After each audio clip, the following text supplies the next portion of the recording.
നമ്മൾ ഈ പറയത്തില്ലേ ചില ആൾക്കാർ കണ്ടമാനം സ്പിരിച്വൽ കാര്യങ്ങൾ ചെയ്ത് പരാജയപ്പെട്ടു പോയി എന്നൊക്കെ. ഇപ്പോൾ ഒരു സമകാലീനമായിട്ടൊരു ട്രോൾ വീഡിയോ കണ്ടായിരുന്നു. ഇപ്പോൾ വിജയ് മല്യയുടെ ഒരു വീഡിയോ 2 ദിവസം മുമ്പ്. അപ്പോൾ അതിനകത്ത് പുള്ളി പറയുന്നുണ്ട്, ഞാൻ ആണ് ശബരിമല ക്ഷേത്രത്തിൻ്റെ സ്വർണം കിട്ടിയത്, ഞാനാണ് തിരുപ്പതി ക്ഷേത്രത്തിൻ്റെ റൂഫ് ഗോൾഡിൽ ചെയ്തതെന്നൊക്കെ പറയുന്നുണ്ട്.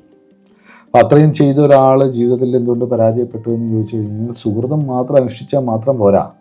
രാവണനും മഹിഷാസുരനും അതുപോലുള്ള ഭണ്ഡാസുരനും ദാരികനും അടക്കമുള്ള എല്ലാ അസുരന്മാരും ദൈവവിശ്വാസികളായിരുന്നു, ഒരുപാട് കാര്യങ്ങൾ ചെയ്തിരുന്നു എന്ന് വിചാരിച്ച് അവനവൻ്റെ കർമ്മം മോശമായ അതിനുള്ള പണിയും കിട്ടും. മനസ്സിലാണോ? പ്രപഞ്ചത്തിൽ ഞാൻ ഇന്ന കാര്യങ്ങൾ ഈശ്വരനെ ഓഫർ ചെയ്തുകൊണ്ട് എനിക്കത് തിരിച്ചടി അതുകൊണ്ട് എൻ്റെ എല്ലാ തെറ്റുകളും അങ്ങ് പുറത്തു പോകണം, അങ്ങനെയൊന്നുമില്ല. തന്ത്രശാസ്ത്രത്തിൻ്റെ ദൃഷ്ടിയിൽ പല വിഷയങ്ങളനുസരിച്ച് നമുക്ക് പ്രായശ്ചിത്തങ്ങളെക്കുറിച്ച് മനസ്സിലാക്കുമ്പം ചിലത് അനുഭവിച്ച് തന്നെ തീരണം, ചിലത് എത്ര പരിഹാരം ചെയ്താലും തീരില്ല, ചിലത് തപസ് കൊണ്ട് തീരും. പക്ഷെ തപസ് അത്രയും വേണം. അതായത് 5 കിലോ പൊക്കാനുള്ള ആരോഗ്യം നമുക്കുള്ളപ്പോൾ 100 കിലോ പൊക്കാനുള്ള മനസ്സ് വേണം.